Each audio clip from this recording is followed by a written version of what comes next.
Di Sabak Berendam ini yang paling penting sekali iaitu kita nak memenuhi kehendak rakyat dan keperluan rakyat.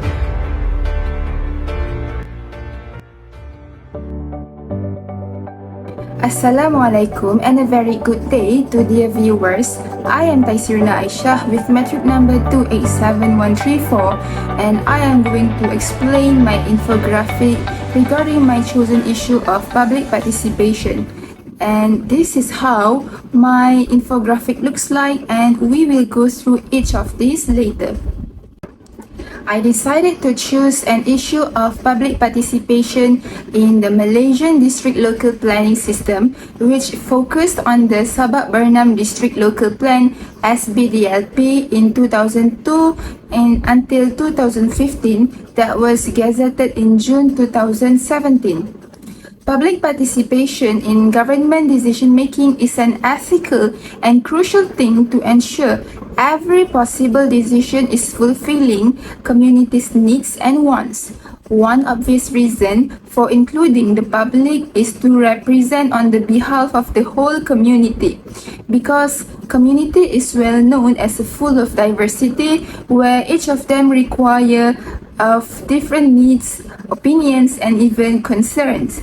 And by joining the authorities in making decisions, it ensures all of their voices are heard. According to Section 12A of the Town and Country Planning Act 1976, local authorities are required to ensure the draft of the local plan is posted publicly, or they need to inform the public. Before the planning starts, the authorities are required to notify the public about the upcoming programs, and every detail of the plan is required to be exposed to guarantee a transparency.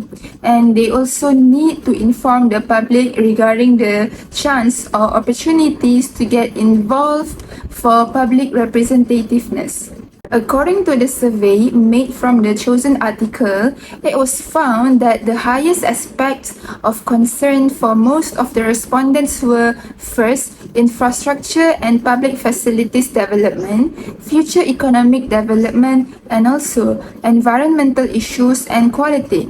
Of course, this will be the most concerning aspect. Yes, because nobody is willing to reside in a place with poor economic growth and inadequate infrastructure. There are many ways for the public to get involved in government's decision-making. However, the only methods used by the community were exhibition and hearing. These two methods were applied most probably because it suits the planning system issue, and before the exhibition starts, the authorities will announce upcoming events, and so they can see all related materials to propose the projects. And these exhibitions often held in public spaces like community centers, allowing individuals to review information at their own pace. And additionally, public hearings provide a platform for people to voice their opinions, concerns, or suggestions directly to decision makers in a formal setting, helping to ensure that community voices are heard and considered in the decision-making process. Even though these two main methods were applied, they also had a workshop in every stage of SBDLP planning process, including a workshop and exhibition at the early stage of study, a workshop after the technical report was prepared, a workshop after draft proposal was prepared, and the last one, exhibition, after the draft proposal had been amended. And there are numerous ways for the public to get involved in government's decision-making. Before that, there are several levels of citizen participation that shows the level of involvement, from the low intensity of participation to the high intensity. And the level consists of the function to first to inform, where this level involves simply giving the public the necessary information about what's happening.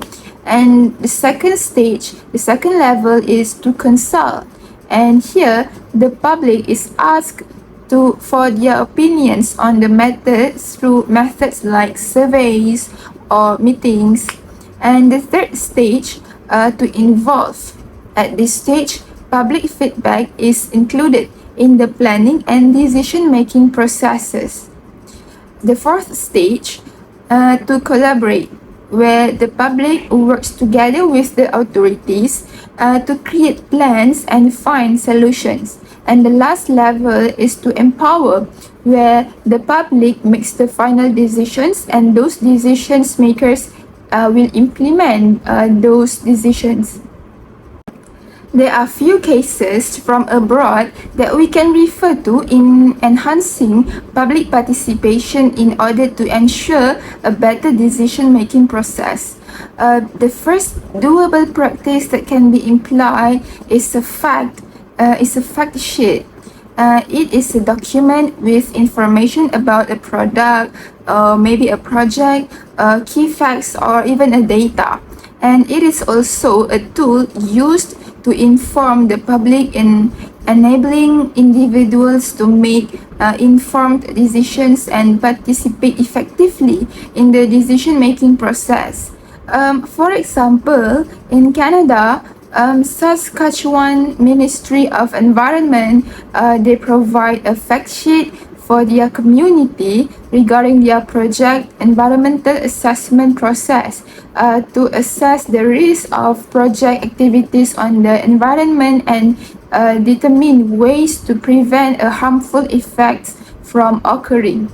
And the public helps to build healthy working relationships and improve decision making by identifying relevant environmental issues.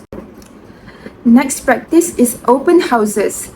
Basically, it is a program hosted by the government as an initiative to inform residents nearby or community affected about the upcoming projects. The public are able to engage with the project representatives, ask questions, and even give an opinions. In Australia, their planning system also provides open houses for the community involved. And through that medium, they are able to drop in and learn about a particular project or policy in an informal, spontaneous way. The other way that can be practiced is deliberative poll. Deliberative polling is an attempt to use public opinion research in a new and constructive way. A random representative sample is first polled on the targeted issues, and after the baseline poll, members of the sample are invited to gather at a single place for maybe a few days in order to discuss the issues.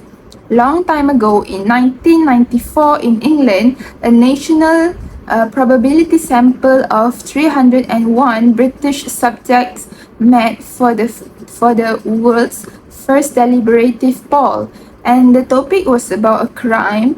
And for the next 2 days, the participants considered and discussed a wide range of policy proposals. The last method suggested is by providing a survey, and this is the most relevant and easiest method to apply. And survey is typically a base form to gain public information about their demography or maybe their opinions concerning issues and also their feedback. And survey is applied in almost every business, not only to encourage people participation, and collecting surveys from the public enables the decision maker to make the right decision for a better future. Our nation and the people are surely very familiar with the survey, but in order to make sure the survey is beneficial for the authorities in making decisions, it needs to reconstruct the survey. For example, creating the survey both by soft copy and a hard copy. And this means along the way of the advancement of the internet, most surveys are provided through its official website, and for asking people to fill up the survey. However, it is best to keep the orthodox way by distributing a survey paper, especially if the targeted public is old citizens and those who live in the rural areas. And all questions in the survey are also supposed to be easily understood, short, simple, and related with the project. To conclude, public participation in any government's decision making is very helpful in making a great decision. By integrating public participation effectively, public administrators uphold ethical standards by fostering transparency, accountability, and fairness in the planning system. This not only enhances the legitimacy of decisions made but also builds trust and strengthens the relationship between the government and the community it serves. That's all from me. Thank you for watching.